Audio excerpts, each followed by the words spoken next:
Cela fait quelques semaines désormais que la nouvelle est tombée. Plus belle la vie, le célèbre feuilleton de France 3, prendra fin à l'automne prochain avec un grand final.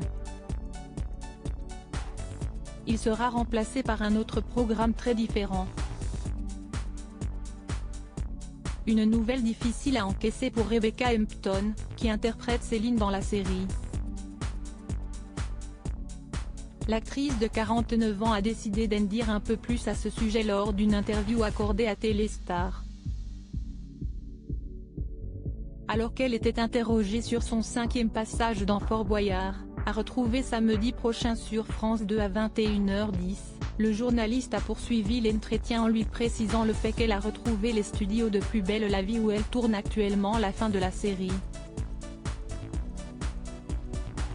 Il ne fallait pas plus à la jolie blonde pour se remémorer ses douloureux souvenirs et faire quelques confidences. Je suis rentrée et j'ai pleuré, j'ai eu un gros coup de cafard. Ma vie a tellement changé depuis mon déménagement de Marseille, lieu de tournage de la série, à Paris avec ma fille. Je n'avais pas encore réalisé que tout ça était terminé. Un soir, après le tournage, je suis rentrée dans mon appartement sans meubles et sans wifi et j'ai pleuré. A-t-elle confié. Mais malgré cette immense peine, elle compte bel et bien aller au bout des choses avec son personnage. Elle, son personnage, note de la rédaction, va aller au bout dans sa Céline Tioudé. Je retrouve la Céline Frémont du début de la série et ça m'amuse beaucoup, a-t-elle indiqué.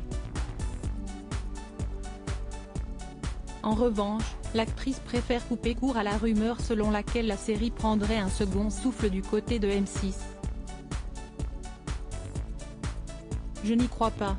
J'ai lu que j'avais laissé une porte ouverte, mais on ne m'a jamais rien demandé, a-t-elle déclaré, ce qui a le mérite d'être clair.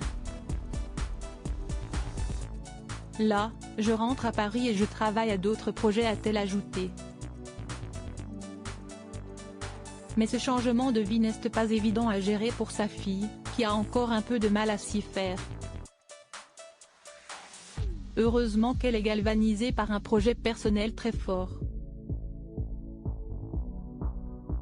Elle va réaliser l'un de ses rêves, se présenter à l'Opéra de Paris en tant que petit rat.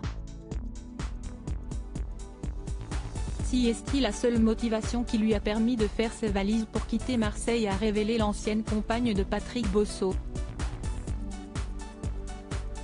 Malgré ce sentiment de nostalgie, il est désormais l'heure d'aller de l'avant pour l'actrice et sa fille.